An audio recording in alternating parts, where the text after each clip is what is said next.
The mysterious stranger.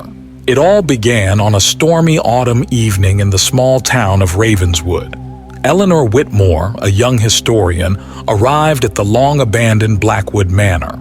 The manor had been the subject of chilling ghost stories for decades, said to be haunted by the spirit of a man who once lived there, a man who had lost the love of his life in a tragic accident. Drawn by both professional curiosity and an inexplicable pull, Eleanor had volunteered to document the history of the manor for her latest book.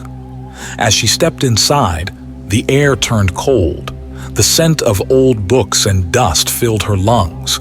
A single candle flickered on a grand piano in the main hall. "Hello?" she called out, her voice barely above a whisper. A shadow shifted in the corner of the room.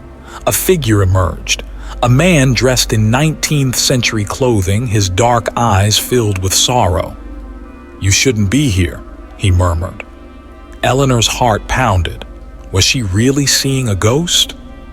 Chapter 2. A Love Lost in Time. Over the following days, Eleanor encountered the apparition multiple times. Unlike the terrifying ghost stories she had heard, this spirit did not seek to harm her. He introduced himself as Victor Blackwood, the former owner of the manor, cursed to remain trapped between worlds. Victor revealed his tragic tale. In life, he had been deeply in love with a woman named Isabella. They were engaged, but on the night before their wedding, Isabella was found dead in the manor's garden under mysterious circumstances. Victor was accused of her murder and, unable to bear the injustice, took his own life.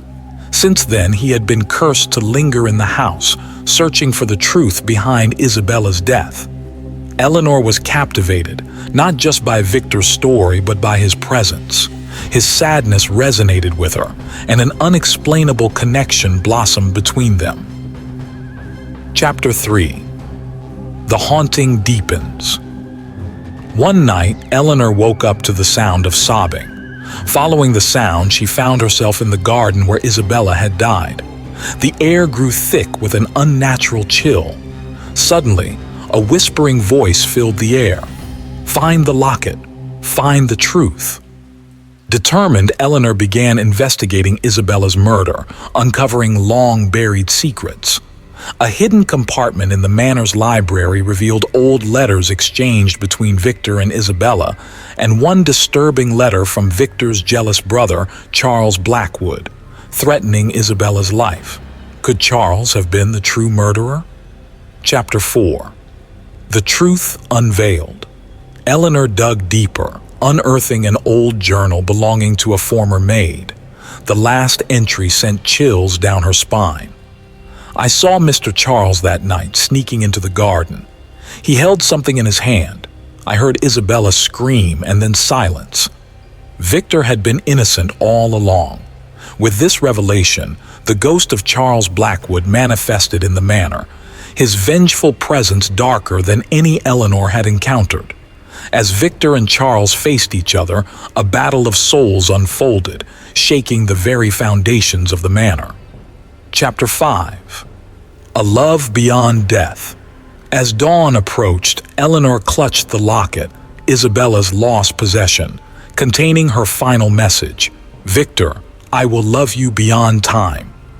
With this, Isabella's spirit appeared, embracing Victor.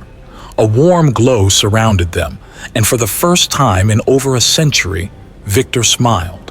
The curse was broken. As Victor's soul ascended, he turned to Eleanor one last time. "Thank you, Eleanor. I will never forget you." Tears streamed down her face. She reached out, but he was already fading. The sun rose, filling the manor with golden light. Eleanor knew she had lost him, but deep in her heart she felt his love linger, a love that transcended even death. Epilogue. A story that never ends.